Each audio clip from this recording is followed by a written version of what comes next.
Lady बहन के जैसा, आयरन लेडी बहन के जैसा नेता नहीं कोई देश में। अरे बसपा की सरकार बना लो, आए विरोधी होश में। ओ भाई बहनों, ओ भाई बहनों, जम्मा नेंगो थारी चोट को, अब की हाथी पे सरका दो अपने वोट को। लोकसभा 2024 का चुनावी चढ़ चल रहा है और चुनाव में लगातार सरगर्मियां देखने के लिए मिल रही हैं कि 2024 में आखिर किसकी सरकार आने वाली है। ग्राउंड रिपोर्टिंग के माध्यम से लगातार हम आपके बीच में जनता की राय में आपको दिखा रहे हैं कि 2024 में आखिर किस क्षेत्र में किसके आधार पर जो मुद्दे हैं जनता के, उनके आधार पर किसको वोट पड़ना चाहिए। तो 2024 के लोकसभा चुनाव में हम लगातार ग्राउंड रिपोर्टिंग के माध्यम से आज हम पहुंच चुके हैं मुरैना में। और मुरैना में ऐसे जो बहुजन समाज पार्टी के लिए अन्य तमाम पार्टियों के लिए जो गीत गाते हैं, गायक कलाकार साथी भी मिलते रहते हैं, उनकी भी इस चुनाव में क्या भूमिका है और क्या उनका सपोर्ट किस पार्टी को है, तो बात कर रहे हैं हम गायक कलाकार साथी। तो हमारे साथ जुड़े हैं गायक कलाकार हैं अवधेश बौद्ध। तो बात कर रहे हैं अवधेश बौद्ध जी थे, तो किस प्रकार का माहौल रहने वाला है इस बार और क्यों ये मूवमेंट के गाने इन्होंने स्टार्ट किए गाना, तो बात करें अवधेश जी। अवधेश जी क्या कहेंगे? सबसे पहले तो बादल एक्सप्रेस को बहुत-बहुत धन्यवाद। और आज चुनावी दौर चल रहा है इस समय, और मुरैना सोपर लोकसभा से आदरणीय बहन मायावती जी ने रमेश गर्ग जी को यहाँ से टिकट दिया गया है। तो मैंने अपने जीवन में ये पहली बार देखा है, तमाम पार्टियों ने टिकट वितरण किए हैं, लेकिन अब की बार बहन जी ने, और जो व्यापारी वर्ग से आते हैं रमेश चंद्र गर्ग जी, उनको यहाँ सम्मान दिया है। तो कहीं न कहीं व्यापारी वर्ग का बहन जी ने सम्मान किया है, तो मैं बहुत-बहुत धन्यवाद देना चाहूँगा आदरणीय बहन जी का पहले तो। और रही बात हमारे कार्यक्रमों की, तो हम हमेशा से, जब से हमने गाना स्टार्ट किया है, तब से हम बहुजन समाज पार्टी के लिए गीत गाते हैं। और जहाँ-जहाँ पार्टी हमें आदेश करती है, हम उसी हिसाब से, जिस विधानसभा में लगते हैं, उसी विधानसभा हम लोग काम करते हैं। और इस समय ये भारतीय जनता पार्टी हमारे बाबा साहब के संविधान को खत्म करना चाहती है। उनके कई-कई नेता बोलते हैं कि संविधान को हम खत्म कर देंगे, हिंदू राष्ट्र लेकिन बनाएँगे। लेकिन लेकिन मोदी जी तो ये कहते हैं कि संविधान बदलने वाली तो कोई बात ही नहीं है। नेताओं को बयानों से क्या होता है? जब मैं प्रधानमंत्री हूँ देश का, अमित शाह भी बोल रहे हैं कि नहीं, संविधान जो बदलने की बात कर रहे हैं, वो सब बेवकूफ़ बना रहे हैं लोगों को। ये उनका हथकंडा है, ये अपने लोगों को गुमराह करने का तरीका है। ये खुद नहीं बोलते हैं। इनके जो इनडायरेक्ट डायरेक्ट लोग होते हैं, जो कार्यकर्ता हैं, जो सांसद हैं, उन लोगों से ही बुलवाते हैं। अनंत कुमार हेगड़े को देख लो, कौन है वो? बीजेपी के सांसद हैं। भई उन्होंने एक बार पहले बोला था, अभी भी बोला है 400 सीट आएँगी, हम संविधान को बदल देंगे। उन्होंने कहा कि 400 सीट संविधान बदलने के लिए काफ़ी है। तो ये क्या है? इस पे मोदी जी ने कोई रिएक्शन दिया? तो कांग्रेस बोल रही है कि हम संविधान बचाएँगे, तो क्या कांग्रेस 65 वर्ष 70 वर्ष तक राज किया है उसने देश में, तो संविधान को बचाने की बात तो कहीं अब कर रही है। पहले तो संविधान लागू करने की बात नहीं की कि पूरी तरह से जनता के जो मुद्दे हैं उनको लागू किया जाए।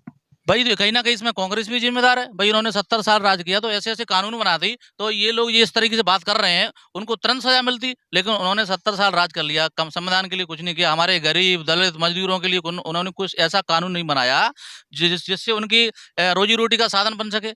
भई उनको 5 किलो राशन में उस सरकार ने भी अटका दिया, और ये भी 5 किलो उसमें राशन में भी चला चला रहे हैं।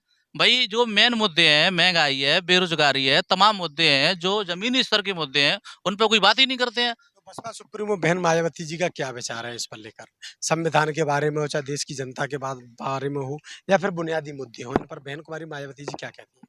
देखो, बहन जी ने हमेशा संविधान के पक्षधर रही हैं, और बहन जी ने कहा है, जब तक मैं ज़िंदा हूँ, मेरी पार्टी ज़िंदा है, और मैं इस बाबा साहब के संविधान को कभी भी खत्म नहीं होने दूँगी। ये बहन जी ने कई बार मंचों से बोला है। और जो संविधान बदलने की बात कर रहे हैं, उन लोगों को बहन जी ने चेतावनी दी है कि हमारे लोग अभी इतना काफ़ी एक्टिव हो गए हैं कि वो लोग तुम्हारी ईंट-सीट बजा देंगे। और इसमें एक और कारण है, मैं अपने लोगों से भी अपील करूँगा कि संविधान अगर वो लोग बदलने की बात कर रहे हैं, तो अपन को बहन जी को मजबूत करना है। मजबूत वोट से ही होंगे। मजबूत वोट, जब तक अपन लोग पार्टी को, अपनी एक पार्टी को अपन सपोर्ट नहीं करेंगे, जब तक अपन मजबूत नहीं हो सकते हैं। अपन अलग-अलग पार्टियों में अगर बढ़ जाएँगे, तो वो लोग ऑलरेडी मजबूत रहेंगे। तो इसलिए मेरा उन लोगों से भी कहना है कि एक जगह अपनी पार्टी, राष्ट्रीय पार्टी, बहन मायावती जी की पार्टी है, बहुजन समाज पार्टी है, अपन लोग उनका सपोर्ट करना है। क्योंकि इस बार लोकसभा में गर्ग जी को टिकट दिया है। पहली बार बैस वर्ग को यहाँ से इस लोकसभा से पहली बार यहाँ पर मिला है। बात करें अगर गर्ग जी की, तो इसमें बहुत बड़ा वर्चस्व उनका माना जाता है इस लोकसभा में।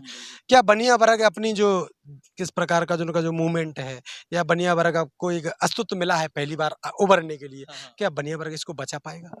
देखो अब तो ये उनकी ज़िम्मेदारी है। भाई उनको इनको ज़िम्मेदारी को समझना पड़ेगा। हालाँकि मैं देख रहा हूँ कार्यालय पे भी हम तमाम जगह उनके कार्यालय भी अब खुल चुके हैं, तो उनका काफ़ी एक्टिव वो लोग हैं, उनके लोग भी एक्टिव हैं और वो मैं देख रहा हूँ कि सबसे ज़्यादा कहीं भी हम प्रचार-प्रसार में जाते हैं तो उनके लोग पहले हमारा सम्मान कर रहे हैं।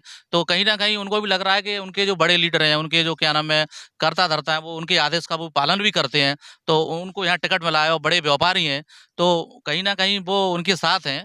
जैसा मुझे लग रहा है और मैं भी कहीं देख रहा हूँ कि वो पूर्ण तरह उनके साथ हैं, तो उन लोगों को भी ये मौका मिला है अच्छा, तो उन लोगों को ये बुलाना चाहिए कि इस मौके को हम अपनी तरफ खींचें, आकर्षित करें, लोगों को क्या कमी रही उसको पूरा करें।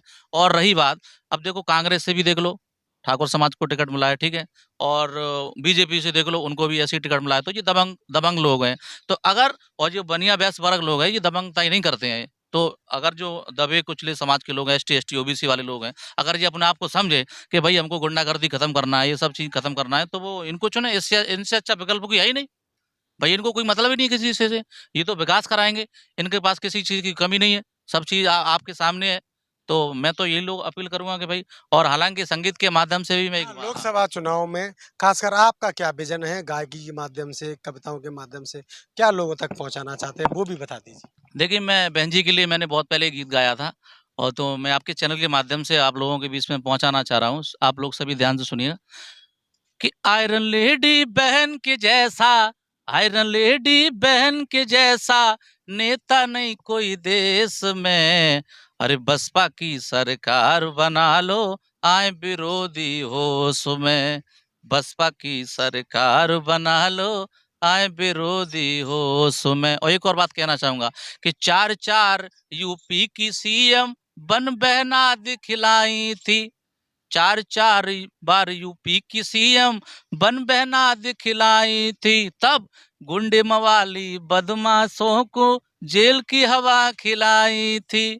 आप लोगों ने देखा होगा राजा भैया जैसे तमाम जो बदमाश थे उनको बहन जी ने जेल में डाल दिया।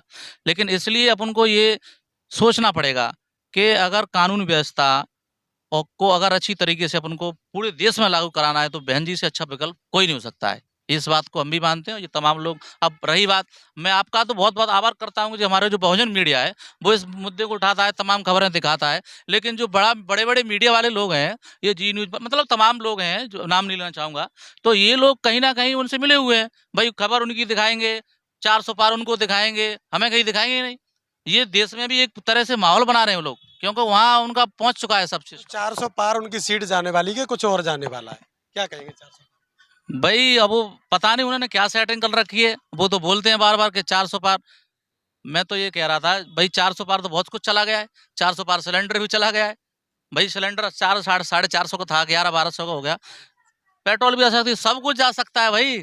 कुछ नहीं बच सकता है। मैं तो कह रहा हूँ, ये 400 पार कुछ नहीं है, ये 400 से नीचे रहेंगे, इनकी 100-200 सीट आएँगी, मुझे पता है। लेकिन ये मीडिया वाले ईवीएम वगैरह ये घोटाला बहुत करते हैं। अब देख लो आप, मुख्यमंत्री सरीखे जेल में डाल दिए, ये ईडी, ये न जाने-जाने के इनकम टैक्स न जाने कितने छापे पड़ मारे हैं, जीएसटी छापा, ये तमाम ये हथकंडे हैं, इनका जो प्रयोग कर रहे हैं। मुरैना लोकसभा की जनता के लिए क्या कहना चाहोगे अपने गीतों के माध्यम से?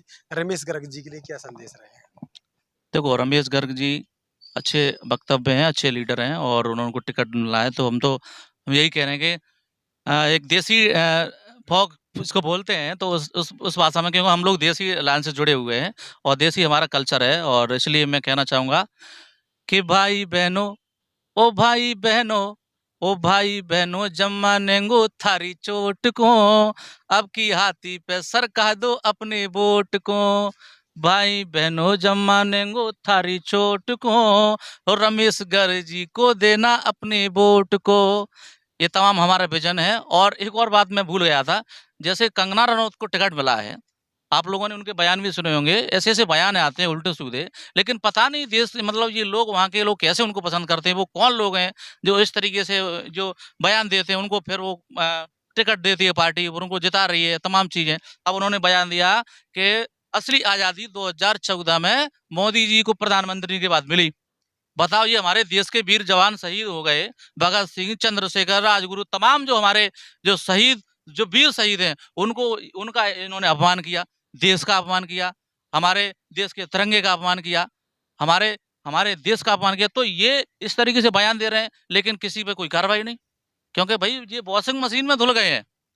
भाई अगर किसी पे आरोप लगा है और बीजेपी ऐसी मतलब वहाँ पे एक वॉशिंग मशीन है बहुत बड़ी, अमित शाह जी उसको चलाते हैं, तो वहाँ जितने भी नेता हैं, अगर वो उन पे कोई घोटाला का काम लगा हुआ है, घोटाला उसने कर दिया है, अगर उसको लग रहा है कि मुझे बचना है, तो वो उसमें चला जाए भाई, उसके तुरंत सब धुल जाते हैं, वो साफ होकर दूसरी जगह से आ जाता है। और जिसको ये लगता है वो अपना मजबूत रहता है कि नहीं मुझे नहीं टिकना है, मुझे तो अपने ईमान से नहीं टिकना है, वो रगत बेचारा जेल में चला जाता है। एक बात लगातार और सामने आ रही है, जो दलितों का वोट है खासकर, जिस कम्युनिटी से अधिकतर लोग जो बसपा से जुड़े हुए हैं, इस बार बताया जा रहा है कि संविधान बदलने के नाम पर वो कांग्रेस को वोट करने वाले हैं।